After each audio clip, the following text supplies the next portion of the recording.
Olá, meus queridos, Pastor Ramon aqui, trazendo mais um vídeo aí, nesse projeto nosso, né, de procurar os debates na internet, né, esses debates de um lado só, e tentar trazer o nosso contraponto, né, apresentar aí a argumentação pró-vida. O vídeo que eu quero trazer hoje, ele é interessante porque o nosso Senado Federal, ele tem recentemente, né, ele discutiu a questão do procedimento da assistolia fetal, um procedimento que era proibido pelo Conselho Federal de Medicina, mas que foi recentemente liberado, né, pelo ministro Alexandre de Moraes. É um procedimento que ele é proibido também pelo Conselho Federal de Veterinária, é eticamente questionável, mas que aí então entrou no centro das discussões porque derrubou nessa determinação do Conselho Federal de Medicina. E aí, durante as discussões no Senado, o canal UOL, né, gravou nesse UOL News, né, uma entrevista com a doutora Luana Araújo. Luana Araújo é infectologista, ficou conhecida aí na época dos debates da CPI da Covid, né? E ela vai trazer então aqui a sua posição, vai explicar a forma como ela aborda essa questão da assistolia fetal. Agora, esse vídeo ele é importante, ele é interessante, porque ele mostra realmente como funciona boa parte da argumentação pró-aborto. É uma argumentação que ele sempre visa, vocês vão ver isso, tirar o lado racional da discussão e levar a conversa para um lado mais emotivo. Ela vai apresentar alguns dados, vai falar de violência e tudo, mas na questão da assistolia mesmo, ela vai simplesmente sair do debate técnico e entra simplesmente nesse debate emotivo, como muitas vezes nós vamos ver aí, né, em muitos debates a questão do aborto. Então, nós vamos dar a play aqui, assiste comigo e vamos fazer os nossos comentários. Muito impressionante, doutora Luana, porque a gente até iniciou o nosso programa falando a mobilização da opinião pública em relação a esse PL, né? Tomou as redes sociais, tomou as ruas, e até com uma possibilidade aí, talvez, da bancada evangélica dar um passo atrás. Mas eles dobraram a aposta. Estão agora, neste momento, ao vivo no Senado brasileiro, com essa apelação, como a senhora acabou de ver, inclusive aqui. Não, e a gente já começa com a emoção da repórter, né? Você vê que ela, no auge, né, da sua altivez ali, né, fala, não, olha, bancada evangélica, né, isso é um movimento da bancada evangélica e a população não quer, né, embora ignorando, né, que os dados de que a maioria do povo brasileiro é contra o aborto, né, mas ela apresenta como se fosse assim, ó, é uma grande presepada, né, da bancada evangélica. Você já vê que a jornalista isenta nada. Então, queria parte técnica mesmo, doutora Luana. O que é a assistolia fetal? O que significa esse procedimento? Ele deve ser utilizado? Não deve? Queria que você explicasse para a gente do que se trata. Então, veja bem, a pergunta é, o que é a sistolia, o que significa sistolia e se ela deve ser feita ou não? Vamos ver a resposta da médica. Eu explico, Fabiola, mas eu queria antes dizer que o que está em pauta não é a sistolia fetal, vamos deixar isso bem claro, né? O que está em pauta é a visualização ou a forma de lidar com um problema que é um problema de saúde pública. Nota isso aqui, né? Então ela já pegou a pergunta, que era uma pergunta simples, objetiva, né? Me responda tecnicamente o que é a sistolia. E ela já falou, olha, sim, eu vou responder, mas primeiro nós temos que entender que isso é uma questão de saúde pública. Grava bem isso. De uma maneira eleitoreira, baixa e mesquinha. E aqui também ela já deixa claro que ela tem um lado. Ela já mostrou, falou, olha, essa discussão está sendo tratada assim, tal. Ela acredita que tecnicamente somente ela ou a ideologia que ela defende está capaz, então, de tratar desse assunto. Você vê, então, nós já temos aqui todos os sinais de que não será uma discussão técnica, mas vai ser uma discussão com lado, né? Um lado a ser defendido. Então, a questão não é a sistolia fetal, não é uma discussão técnica, como vocês mesmos colocaram. Nem é uma discussão a nível de vida real, porque esse é um procedimento que é o procedimento recomendado, inclusive, pela Organização Mundial da Saúde. Recomendado pela Organização Mundial da Saúde, que junto com a ONU defende uma agenda de liberação do aborto. Isso aí eu falei no vídeo passado, inclusive se você não viu, Dá uma olhadinha lá que ficou interessante também. Mas a OMS, queridos, é uma organização declaradamente abortista. Ela é comprometida com a causa do aborto. Ou seja, você dizer que a OMS recomenda algo do aborto é como você dizer, por exemplo, que a Coca-Cola recomenda que tomar refrigerante faz bem para a saúde. É um dado que ele é completamente enviesado. Ele é um dado com um lado. Ele não é um dado meramente técnico, mas é um dado que aponta para uma ideologia, para uma agenda a ser defendida. Então, a OMS diz, né, libera o fato, mas o Conselho Federal de Medicina não. O Conselho Federal de Veterinária não, vou tocar nesse assunto toda hora.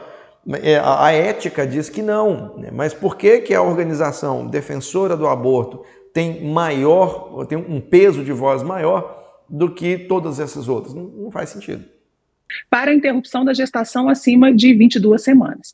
Veja, não é porque é possível que o procedimento de interrupção seja feito após 22 semanas que as pessoas vão lá fazer isso porque elas não têm mais nada para fazer. É aquele caso, né? Não, eu não sou a favor do aborto, eu só quero que as mulheres tenham o direito de escolher, né? No fim, todos os abortistas falam isso. Certo? Não é nenhum sonho de nenhuma menina. Ninguém pensa, né, quando jovem, meu sonho é ter uma carreira de sucesso e fazer um aborto. Por que não? Ninguém pensa isso. Né? Isso não é assim. Não é porque é permitido que você faça excisão de dentes, que você tire um dente, que você vai fazer isso porque você não quer escovar os seus dentes. Olha, incrível, né?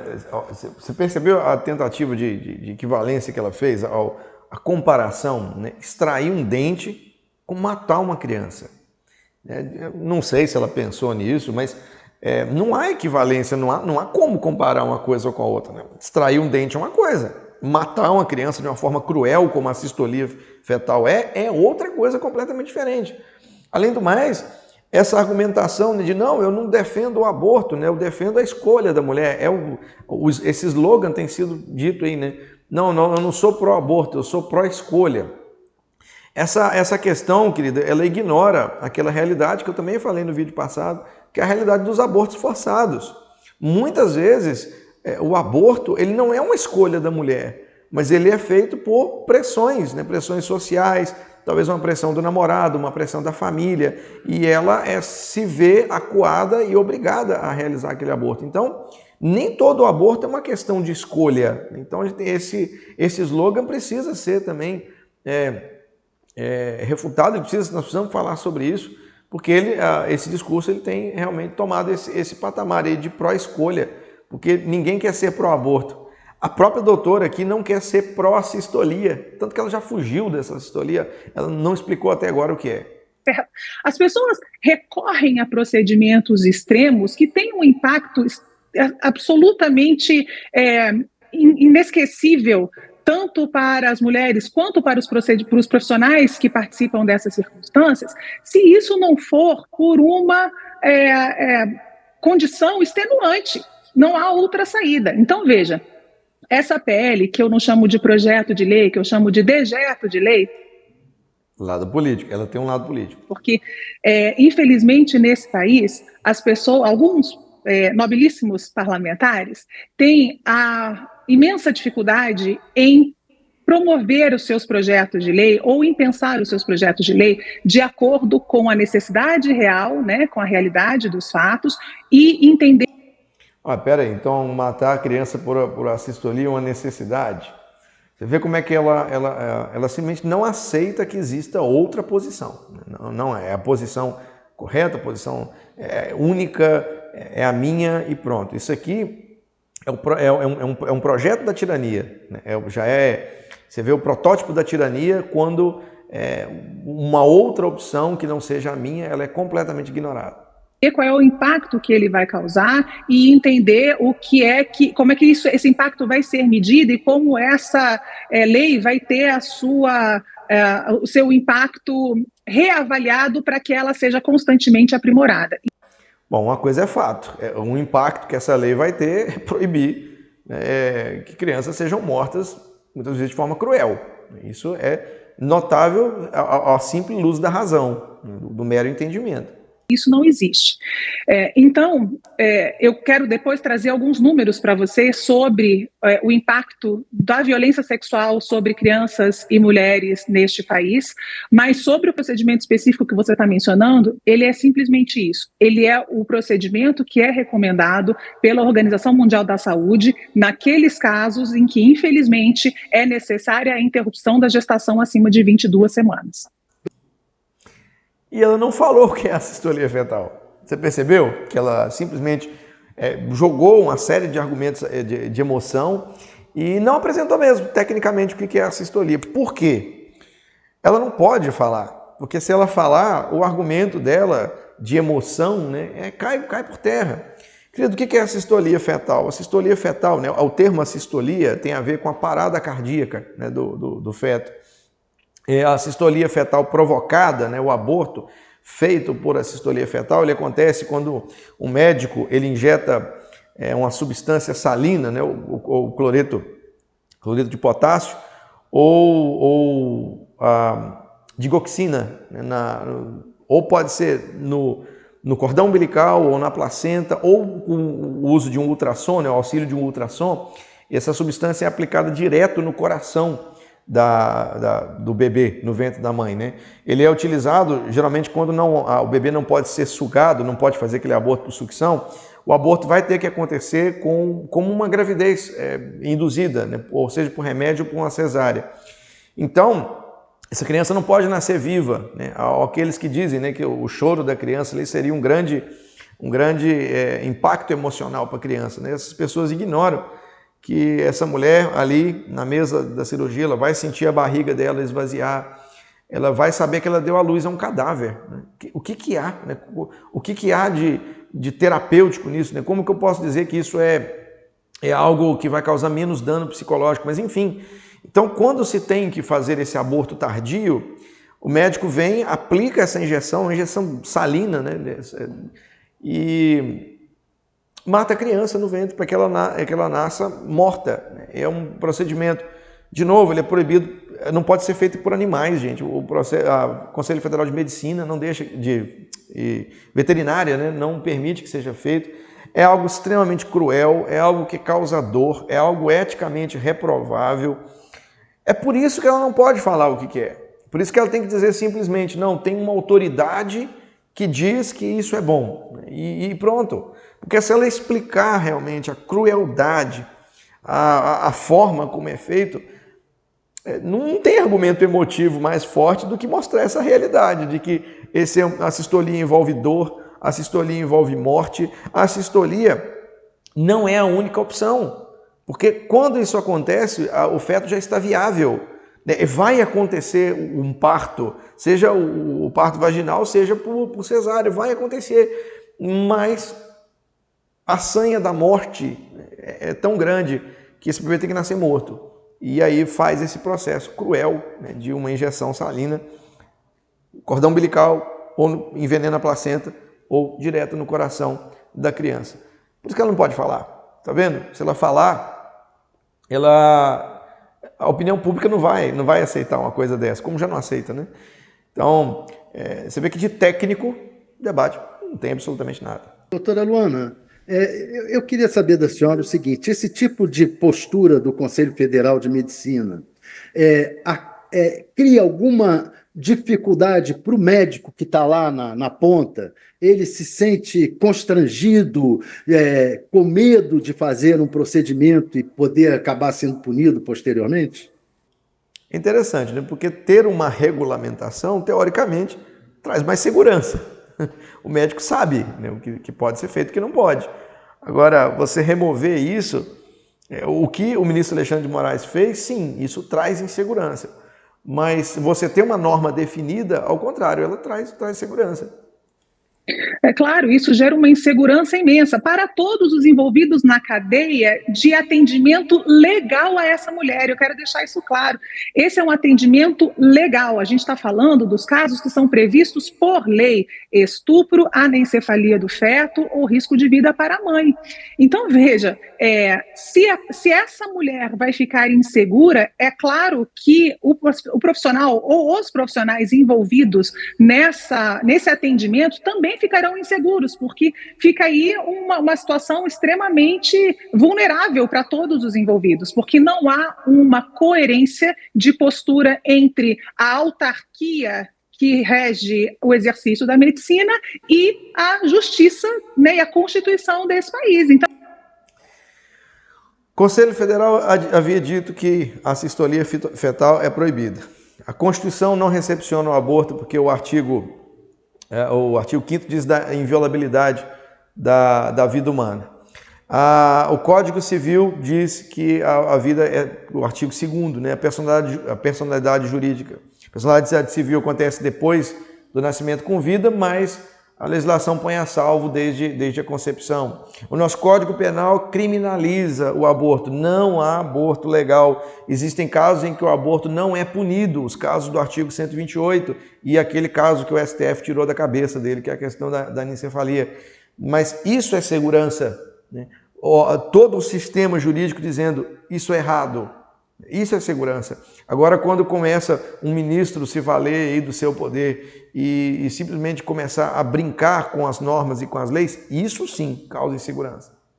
Há alguma coisa de muito errado nessa história. E aí, Thales, eu queria trazer para vocês que muita gente utiliza os dados do ano. Vai mudar de assunto de novo. Ela vai sair porque ela não pode defender uma normativa que segue os padrões legais constitucionais como algo que traz insegurança. Então ela vai de novo trazer o debate para o lado que ela tem, né? Ela vai tentar inflamar com emoção. De segurança pública, né, de 2022 para estimar a violência sexual no país. Mas eu queria trazer para vocês os dados do Instituto de Pesquisa Econômica Aplicada, o IPEA, que fez uma pesquisa usando os dados do Sistema de Informação de Agravos de Notificação do Ministério da Saúde. Detalhe, por que ela vai trazer o IPEA? Porque os dados oficiais hoje, não sou um grande perito nessa questão de estupro, violência sexual, nos diz que, por exemplo, em 2022 aconteceram 74.930 estupros.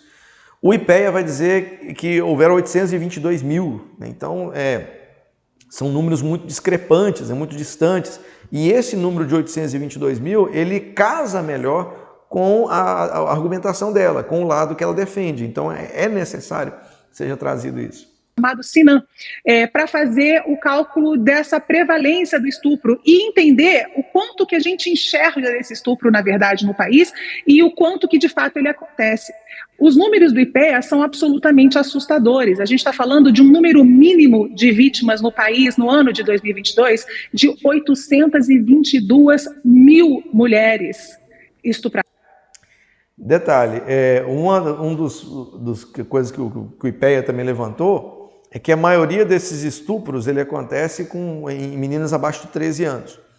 Que nós sabemos que a nosso Código Penal, né, abaixo de 14 anos, qualquer relação sexual, seja consentida ou não, ela é tida como estupro. Então, muitas vezes, por exemplo, as meninas, isso acontece no caso do aborto, né? Meninas que engravidam do namorado, mas como elas têm menos de 13 anos, chegam no sistema de saúde dizendo, e são, né, realmente atendidas como estupro. E aí faz essa maquiagem, né, dessa ideia do estupro violento com essa situação, né? O IPEA levou em consideração isso. Eu não fiz o estudo exaustivo do documento, mas o documento ali mostra o que se entende, né, por estupro, por violência sexual. Ele tem lá até mesmo a importunação, né, entra no caso. Eu não vou questionar esses dados, porque eu ainda não fiz um estudo completo. Mas é bom a gente saber isso. O IPEA levantou que a maioria desses casos são em meninas abaixo de 13 anos, quando a legislação não faz distinção entre consentimento ou não. E eu não estou dizendo que isso é certo, que eu compactuo com isso. Não, estupro é triste, a gente não devia nem estar discutindo isso é coisa que não devia nem acontecer. Infelizmente. Significa 2 por minuto. O dado oficial fala de uma mulher estuprada a cada 46 minutos, que também é muito triste. E apenas 8,5% desses estupros chegam às autoridades policiais, apenas 4% ao sistema de saúde. Então veja, como é que você dá qualquer segurança e como é que esse projeto entende como objetivo diminuir os abortos se você não está atacando a causa, você está criminalizando quem já está numa situação de absoluta fragilidade, mas você não ataca a causa. Então, se esses... Olha que interessante. Então, seria porque... Continua. Belíssimos parlamentares, na verdade, tivessem mesmo como intenção diminuir o número de abortos realizados nesse país, eles teriam um caminho bastante frutífero, que seria o de melhorar a educação sexual de crianças e adolescentes, aumentar a punição para os estupradores, aumentar a segurança jurídica que essas mulheres têm de serem credibilizadas quando elas dão os seus depoimentos e procuram o sistema policial ou o sistema... Ou seja, a questão não é saúde pública, é sim segurança pública e educação. Né? Você vê como é que... Por isso que eu pedi você prestar atenção. Ela inicia falando que o caso é um grande caso de saúde pública. E qual que é a solução? A solução são políticas de educação e de segurança pública. Ela mesmo desmonta, né, esse argumento, que é muito dito hoje, né, tentando tratar o aborto como um caso de saúde pública. E a gente tem que se perguntar, né, o que é um caso de saúde pública. Nesse caso, como o aborto por assistolia, ele geralmente ele é realizado por mulheres que foram vítimas de estupros, né, e demoraram para ser descoberto. A questão aí então a solução não é matar a criança, a solução é realmente que se gere políticas públicas que tragam segurança para a mulher, que tragam segurança tanto na rua quanto dentro de casa, que afastem, é o primeiro sinal de violência sexual, que se afaste o agressor dessa mulher, ainda que este agressor esteja dentro de casa. Então, a solução que ela mesma propõe não é na área da saúde, não é a assistolia, mas é na área da segurança pública, né, que sejam realmente tratadas questões para impedirem que o ato aconteça, não para matar depois que o ato aconteceu. Saúde por ajuda, e não o oposto. Então isso me faz pensar, tecnicamente, qual é a intenção real desses deputados e senadores ao defenderem um projeto de lei ou um dejeto de lei que, na verdade, favorece estupradores e pedófilos, e não o contrário. Não há nenhuma razão para se prever que este projeto de lei teria por impacto diminuir o número de abortos. Veja, 96% das mulheres estupradas nesse país não têm acesso ao... E dá-lhe argumento emocional. Sistema de saúde. Vocês acham que esses estupros que resultam em gestações e que resultam em abortos são todos resolvidos no sistema de saúde? Esse projeto só vai aumentar o número de abortos feitos em clínicas clandestinas, vai aumentar o mercado irregular e ilegal de medicamentos abortivos, vai aumentar o número de casos que o SUS precisa atender, de procedimentos mal sucedidos. É isso que vai acontecer, e isso atinge especificamente a população mais pobre e a população negra desse país, porque aqui no Brasil, 46% das mulheres negras, mulheres negras têm uma probabilidade de 46% maior de fazer um aborto em todas as idades com relação às mulheres brancas. Então, não é uma questão de defender ou de discutir a assistolia fetal, não é nada disso. É lógico que não pode ser, porque se ela discutir a assistolia fetal, ela perde completamente essa característica humana, né, do argumento dela. Né? Isso. Então eu pergunto aos nobres deputados e senadores qual de fato é a intenção. Eu gostaria muito de ter essa resposta. Ele me pergunta dizer, a sua intenção, doutora Luana, ficou muito clara. Né? Você não quer discutir tecnicamente, você quer defender uma pauta, você quer defender algo que você tomou para si como um lado e como aquilo que é certo. Agora, a grande questão dessa discussão, porque os defensores da assistolia fetal, queridos, eles também têm um alvo. Porque é o seguinte, hoje se fala muito da descriminalização do aborto até a 12ª semana, ou seja, ainda se fala de marcos temporais.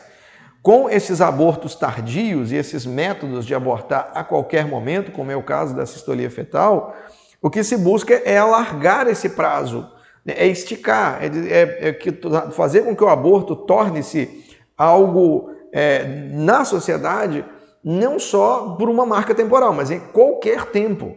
Para que isso aconteça, coisas como a sistolia fetal, por exemplo, têm que ser normalizadas, né? Então, é preciso que a opinião pública olhe para essas coisas, não como elas realmente são. E aí, vamos trazer esses argumentos, né? Não, são as mulheres pobres, são as mulheres negras. Assiste o meu último vídeo também, eu já falei sobre isso. Nós não temos dados confiáveis sobre isso, não há realmente uma âncora firme para falar sobre essas coisas, mas eu sei, eu acredito que boa parte daqueles que propuseram esta lei para barrar, né, o avanço essa discussão, né, há uma outra lei que é maior do que isso, mas que pautaram essa discussão da sistolia, estão pensando verdadeiramente em frear o avanço no aborto em escalas maiores de tempo, né? A doutora Luana, os entrevistadores da UOL estão querendo, na verdade, também defender a sua pauta. É único e exclusivamente isso. Bom, tá aí, espero que você tenha gostado. Comenta aí qualquer coisa que acho que ficou faltando. Quiser me indicar algum vídeo aí também para a gente comentar. Que Deus os abençoe e vamos lá, vamos defender a vida.